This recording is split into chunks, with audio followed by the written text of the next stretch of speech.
Hello, my friends. Let's talk about the philosophy of aesthetics for a moment.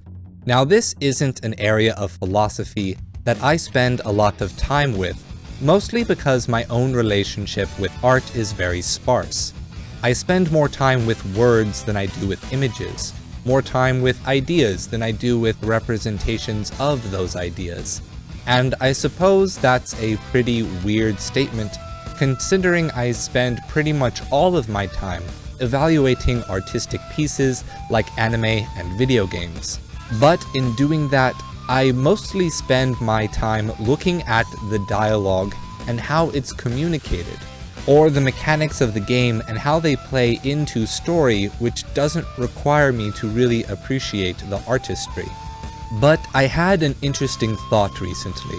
What if it is actually impossible to be ugly? Now, everyone has grown up listening to those Shakespearean syllogisms about beauty, that beauty is in the eye of the beholder, and a rose by any other name would smell as sweet. And these phrases make us think that beauty is inherently subjective. And I would have to agree with this. I think most of us would, that the things that we find beautiful are usually beautiful for reasons that are completely irrelevant to what anyone else in society thinks. A scientist can tell us that people on average see symmetry as a sign of beauty when it's on the human face, and yet when we choose the people that we love, when we find beauty in others, we almost never refer to those foundational principles of beauty which claim to be objective. Conversely, we treat the idea of ugliness very differently. Even though beauty is purely subjective and its nature is treated as an objective fact that can't be avoided, we still consider people with deformities or disabilities to be ugly before we have a more humanist awakening to lead us to appreciate all the possibilities of the human form. When we quantify beauty, what we are actually doing is trying to quantify deviations away from some perfect objective ideal that we've mathematically created, but doesn't really exist in how we live our lives. And so it seems that we are actually calculating ugliness with those statistics. So if we want to talk about beauty, we have to start at a subjective baseline. Otherwise, we'll lose track of the topic we actually want to speak about. So let's try to form a working definition of the word beauty. For now, let's try to define beauty as what one finds attractive. With this definition, we can refer to things not only visually pleasing, but also auditorily pleasing, pleasures of virtue, feelings of bondedness to friends and family and loved ones.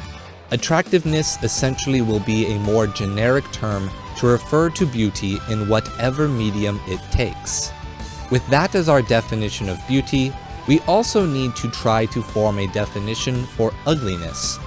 After all, if we want to determine whether or not ugliness exists, we will need to know what it is we're talking about. So, if beauty is what we find attractive, it would make sense to say that ugliness, beauty's opposite, would then be what we find repulsive. With these two definitions in place, we can now get to my idea for how ugliness actually doesn't exist. So here's my first question to you. How is it that we, the common human, determines who to form bonds with and who to procreate with? Unless you or your family considers themselves to be some form of elite or noble type of person in the world, chances are you are going to choose your partner based on who you find attractive, whose qualities you consider attractive enough to devote a significant portion of your life to. Given that political marriages, financial marriages, and other sorts of socially expedient relationships are by and large extraordinarily rare nowadays, then both you and whoever your partner may be have used the same method for determining that you both should be together, that you should be bonded, and, if the cards are right, that you should bear children together. Two people find attractiveness in one another and they bring those traits together to form a new union in which those attractive features are given new form. As a result, children end up adopting the traits which the parents find to be attractive. How then could a child be born which has none of those attractive traits? It wouldn't be possible. How could traits seen as attractive be categorically seen as repulsive objectively by all other humans? It wouldn't be possible. It may be the case that some people may not find a particular person's features attractive, but objectively speaking, those features must necessarily be attractive to some members of the human race in order to perpetuate themselves in the way that we humans reproduce. Look, it is a lot easier for us to identify what we find unattractive, and perhaps that's why we humans find it far easier to treat ugliness as an objective fact, and shackle ourselves with feeling as though we ourselves are ugly. But when beauty is itself a merely subjective experience, it is therefore objectively true that we are all beautiful, that you are beautiful. Thank you for watching, my friends, and as always, stay true.